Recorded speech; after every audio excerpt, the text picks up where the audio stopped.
नमस्कार। आसनों की बढ़ती हुई सीरीज़ में हम पहुंच चुके हैं 13 नंबर के आसन पे और आज हम सीखने वाले हैं त्रिकोण आसन। त्रिकोण आसन यानी कि 3 कोणों वाला आसन। जब ये आसन करते हैं तो हम अपने शरीर को 3 अलग अलग कोणों से स्ट्रेच करते हैं, इसलिए हम इसको त्रिकोण आसन कहते हैं। और दूसरा, जब ये आसन करते हैं तो हमारा शरीर जो है वो एक पूरा ट्रायंगल शेप में दिखता है, इसलिए भी हम इसको त्रिकोण आसन कहते हैं। तो ये आसन हमारे शरीर को अंदर और बाहर की जितनी भी मांसपेशियां हैं इन सबको मजबूती देने वाला आसन है। इस आसन से आपके पैर के जितने भी मसल्स है, जितने भी अंग है, चाहे वो आपके एंकल है, नी है, काफ मसल्स है, थाइस है, हिप्स है, हैमस्ट्रिंग मसल है, इन सब को स्ट्रॉन्ग बनाता है। इससे हमारा जो ग्रोइंग का एरिया होता है वो मजबूत बनता है, पेल्विक का एरिया मजबूत बनता है।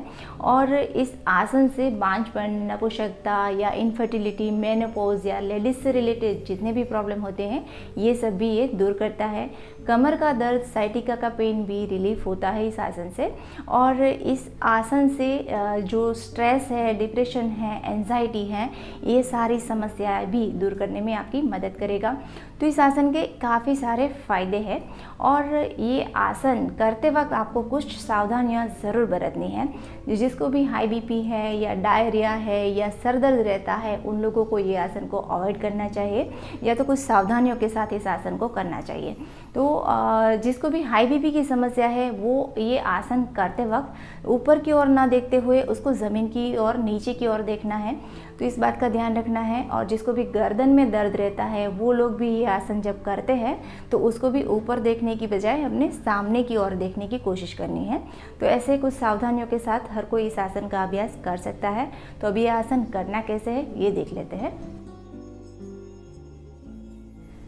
सबसे पहले तो ये आसन करने के लिए पैरों की पोजीशन कैसी होनी चाहिए, तो आपको दोनों पैरों के बीच में कम से कम 3.5 या तो 4 फीट जितना डिस्टेंस रखना है।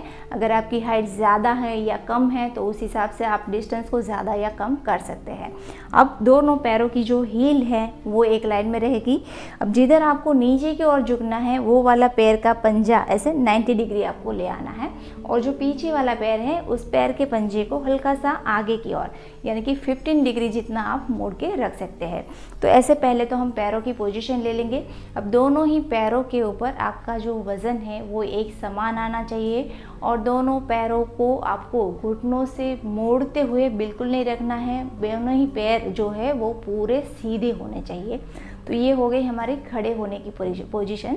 अब आते हैं कि हम नीचे जब झुकते हैं तो कौन सी बातों का ध्यान रखना है। तो आपको हिप्स को मोड़ते हुए ऐसे आगे की ओर नहीं झुकना है।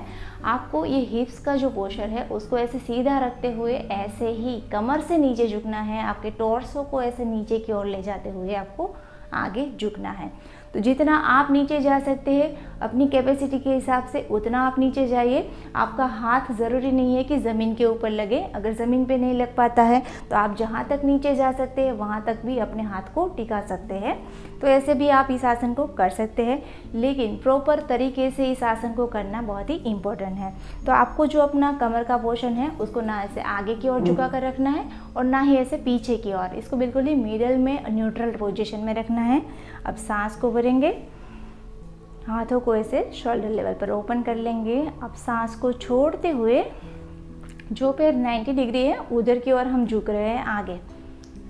सांस को छोड़ते हुए देखिए कमर जो है वो ऐसे खोल के रख रहे हैं हम और हमारी जो छाती है वो भी खुल रही है, हमारा शोल्डर है वो भी खुला हुआ है और कमर को सीधा रखते हुए हम यहाँ टॉर्सो से नीचे की ओर झुक रहे हैं। और फिर हाथ को ज़मीन के ऊपर लगा लीजिए। दूसरा ऊपर जो हाथ है उसकी हथेली को ऐसे पलटकर उसकी उंगलियों के ऊपर आप अपनी नज़र को टिका सकते हैं। तो यहाँ पर नॉर्मल ब्रीथिंग करते हुए इस आसन में होल्ड करें। अब जिन लोगों को भी हाई बीपी की समस्या होती है वो ऐसे ऊपर की ओर देखने की बजाय नीचे ज़मीन की ओर देखेंगे और जिसको गर्दन में दर्द रहता है वो लोग ऊपर या नीचे नहीं देखेंगे और सामने की ओर ऐसे देखेंगे।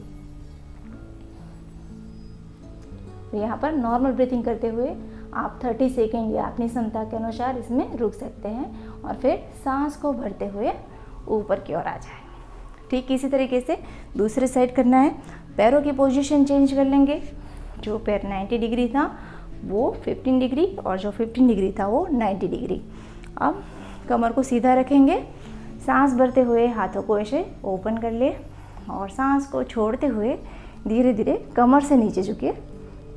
अगर आप पूरा नीचे नहीं जा पाते, इतना ही नीचे जा सकते हैं तो यहाँ तक होल्ड कर सकते हैं ऐसे, और ज़्यादा जा सकते हैं तो धीरे धीरे से नीचे की ओर आगे बढ़े। हाथ को पैर की एड़ी के पास ऐसे लगा सकते हैं और नज़र को ऊपर वाले हाथ की उंगलियों के ऊपर। अपनी क्षमता के अनुसार यहाँ पर रुकना है और फिर सांस भरते हुए ऊपर आ जाना है।